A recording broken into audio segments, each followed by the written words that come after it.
Vous voulez des réponses? Je crois avoir droit. Vous voulez des réponses? Je veux la vérité! Vous ne l'encaissez pas, la vérité! Nous vivons dans un monde qui a des murs, et ces murs doivent être gardés par des hommes en armes. Qui va s'en charger? Vous? Vous, lieutenant Weinberg? Je suis investi de responsabilités qui sont pour vous totalement insondables. Vous pleurez Santiago et vous maudissez les Marines. C'est un luxe que vous vous offrez. Vous avez le luxe d'ignorer ce que moi je sais trop bien. La mort de Santiago, bien que tragique, a probablement sauvé des vies. Et mon existence, bien que grotesque et incompréhensible pour vous, sauve des vies. Vous ne voulez pas la vérité parce qu'au tréfonds de votre vie frileuse de tout petit bourgeois, vous me voulez sur ce mur. Vous avez besoin de moi sur ce mur. Notre devise, c'est honneur, code, loyauté. Pour nous, ces mots sont la poutre maîtresse d'une vie passée à défendre des bastions. Chez vous, ces mots finissent en gag.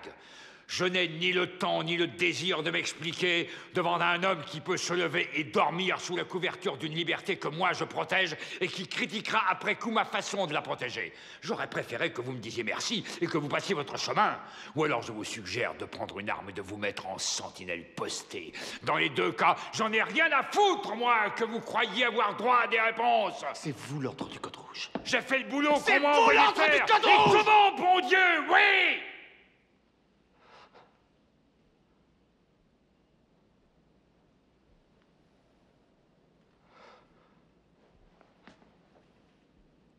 Monsieur le Président, je suggère le renvoi du jury pour que nous puissions nous mettre en conformité avec l'article 39A, le témoin a des droits. Capitaine Ross.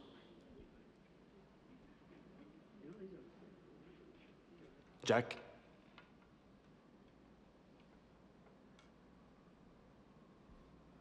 Que les membres du jury se retirent et restent à la disposition du tribunal.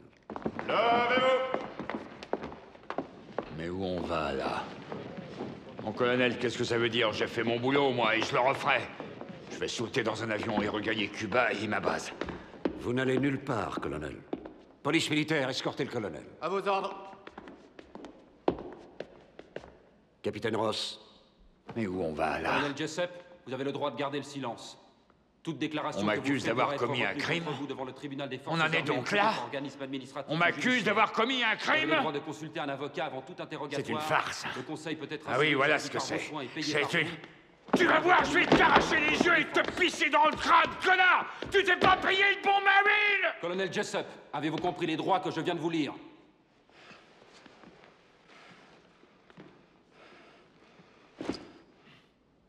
Tas d'enfoirés tous les mêmes. Jamais été foutu de défendre une nation. Tout ce que vous avez fait aujourd'hui, c'est affaiblir un pays. C'est tout ce que vous avez fait. C'est par votre faute que l'homme est en danger. Faites beau rêve, petit. Assez de petit. Je suis avocat et officier de la marine des États-Unis. Et vous, vous êtes en état d'arrestation pourri. Le témoin peut se retirer. Hé, t'as l'air bouleversé. On devait se voir dans ton cabinet il y a 20 minutes pour régler l'affaire McDermott et tu te traînes les pieds là-dessus. De deux choses l'une, on s'en charge et on fait au trop ou alors café. Ton client, moi je l'envoie pendre à la Grand-Vergue. À la Grand-Vergue? Sherby, la Navy pas encore des pauvres types à la Grand-Vergue? Non, je crois pas. Tu vois, Sherby, il croit que la Navy ne pend plus de types à la Grand-Vergue. Je vais le faire gauler pour possession, usage et sous influence pendant le service. Si tu plaides coupable, alors je demanderai 30 jours de mitard et je le ferai casser sans solde. C'était de l'origan, Dave. Il y avait pour 10 $ d'origan. Ouais, n'empêche que ton client a pris ça pour la marijuana. Mon client est mongol, ce qui est loin d'être illégal. Écoute, Kafi, j'ai des supérieurs et toi tu en as aussi, alors moi je l'inculpe. Mais de quoi? Possession de condiments? Café... J'ai essayé de te tendre une main secourable, mais si tu le fais mettre en cabane, moi, je vais demander le non-lieu. Que tu n'auras pas. Je te parie que si. Si on me refuse le non-lieu, alors là, je demande le renvoi pour défaut de preuves consistantes, a priori d'instruction. Et après ça, je m'oppose à toute détention préventive. Et là, tu vas passer les 3 mois qui viennent à te débattre dans la paperasserie parce qu'en première classe a osé se payer et fumer une pincée d'origan. Allez, double jeu. Bon, moi je te propose un délibé, 20 jours de mitard. Et moi, je te propose un délicé, service surveillé. Je suis vraiment bonne patte. Ah là là. Tu as une sagesse de centenaire. Bonjour. Capitaine. Bonjour, capitaine Whittaker. Votre petite fille, Sam? Je crois qu'elle va nous dire son premier mot d'un jour à l'autre. À quoi le voyez-vous? Elle a l'air d'avoir quelque chose à nous dire. Excusez-moi, terriblement en retard. Bon, Danny, comme vous n'aurez pas une bonne excuse, je ne vais pas vous forcer à m'en trouver une mauvaise. Merci, mon capitaine. Tenez, le premier est pour vous. Il me semble que vous faites votre percée. Vous êtes demandé par la division. Oh. Demandez pour faire quoi? Guantanamo Bay, Cuba. Un Marine, le caporal nommé Dawson, auteur d'un tir illégal avec son arme, a créé un incident de clôture en territoire cubain. Une clôture, c'est quoi? Sam, L'immense mur séparant les gentils des vilains. Chouchou du prof. le première classe William Santiago menace de balancer Dawson au service de la sécurité navale. Dawson et un autre membre de son escouade, le première classe Loudon Downey, entrent dans la chambre de Santiago, lui ligotent bras et jambes, lui bourrent un chiffon dans la gorge, et 1 heure plus tard, Santiago décède. Pour les médecins, le chiffon a été imprégné d'un produit toxique. Ils ont empoisonné le chiffon. Ce n'est pas ce qu'ils disent. Qu'est-ce qu'ils disent? Guerre bavard. Un avion nous les déposera demain matin et mercredi à 0600 heure, vous aurez un transport de troupes jusqu'à Cuba pour une journée d'enquête sur le terrain.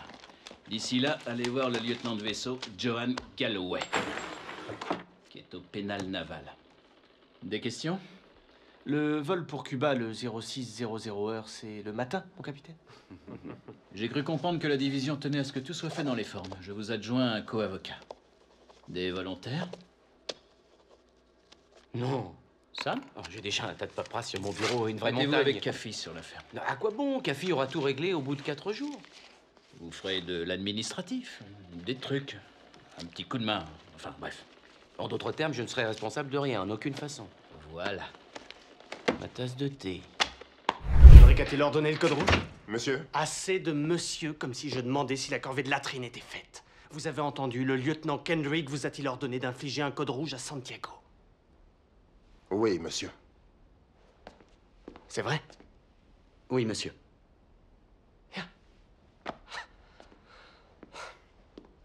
Ça vous ennuierait de me dire pourquoi vous avez tranquillement gardé ça pour vous? Vous ne nous l'aviez pas demandé.